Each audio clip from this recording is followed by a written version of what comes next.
Mobile మార్కెట్లో ఐఫోన్కు ఉన్న craze అంతా ఇంతా కాదు. సాధారణంగా యాపిల్ ప్రతి ఏడాది సెప్టెంబర్ నెలలో కొత్త ఫోన్ను విడుదల చేస్తుంటుంది. అలాగే ఇప్పటివరకు ఐఫోన్ 17 విడుదలైంది. ఇప్పుడు ఐఫోన్ 18 కోసం ఎదురు చూస్తున్నారు. యాపిల్ వచ్చే నెలలో ఐఫోన్ 18 ప్రోను ఆవిష్కరించవచ్చని విశ్వసనీయ సమాచారం. అనేక నివేదికలు, లీకుల ప్రకారం ఈసారి కొత్త సిరీస్లో iPhone 18 pro, iPhone 18 pro max, కొత్త ఐఫోన్ అల్ట్రాలను చూడవచ్చు. కాగా సాధారణ ఐఫోన్ 18 తర్వాత విడుదలవుతుందని భావిస్తున్నారు. ఇలాంటి పరిస్థితుల్లో ఐఫోన్ 18 ప్రోలో ఏ ప్రత్యేకత ఉంటుందని మీరు కూడా ఆలోచిస్తుంటే, ప్రస్తుత లీకులు, పరిశ్రమ నివేదికల ఆధారంగా ఆ ఫోన్కు సంబంధించిన సాధ్యమైనంత సమాచారం ఇలా ఉంది. యాపిల్ సాధారణంగా సెప్టెంబర్లో కొత్త ఐఫోన్లను విడుదల చేస్తుంది. నివేదికల ప్రకారం ఈ సంవత్సరం ఈ కార్యక్రమం సెప్టెంబర్ 9న కాలిఫోర్నియాలోని క్యూపెర్టినోలో ఉన్న స్టీవ్ జాబ్స్ థియేటర్లో జరగవచ్చు. ఈసారి ఐఫోన్ 18 ప్రో డిజైన్లో పెద్ద మార్పులేమీ కనిపించే అవకాశం లేదు. లీకుల ప్రకారం ఫోన్ రూపంలో కొన్ని చిన్న మార్పులు చేసినప్పటికీ యాపిల్ ఐఫోన్ 17 ప్రో డిజైన్ని కొనసాగించవచ్చు.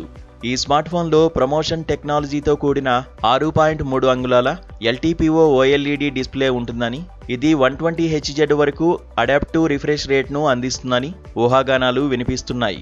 బయట మరింత స్పష్టంగా కనిపించడం కోసం యాపిల్ గరిష్ట బ్రైట్నెస్ లెవెల్స్ను మెరుగుపరచవచ్చని కూడా నివేదికలు సూచిస్తున్నాయి. ఐఫోన్ 18 ప్రోలో యాపిల్ తదుపరి తరం A20 ప్రో ప్రాసెసర్ను అమర్చనున్నట్లు అంచనా వేస్తున్నారు. దీనిని 2nm తయారీ ప్రక్రియతో తయారు చేయనున్నట్లు సమాచారం. ఈ చిప్సెట్కు 12GB ర్యామ్ జత చేయనున్నారని అంచనా. ఇది ఆన్ డివైస్ AI ఫీచర్లు, మల్టీటాస్కింగ్ కోసం మరింత సామర్థ్యాన్ని అందిస్తోంది. మునుపటి తరంతో పోలిస్తే ఈ కొత్త ప్రాసెసర్ విద్యుత్ సామర్థ్యం, గ్రాఫిక్స్ పనితీరు, కనెక్టివిటీని కూడా మెరుగుపరుస్తుందని భావిస్తున్నారు. యాపిల్ iOSలో AI సామర్థ్యాలను మరింత విస్తరించవచ్చు. అదనంగా అప్గ్రేడ్ చేసిన హార్డ్వేర్ మరింత అధునాతన ఆన్ డివైస్ ప్రాసెసింగ్కు మద్దతిస్తుందని భావిస్తున్నారు.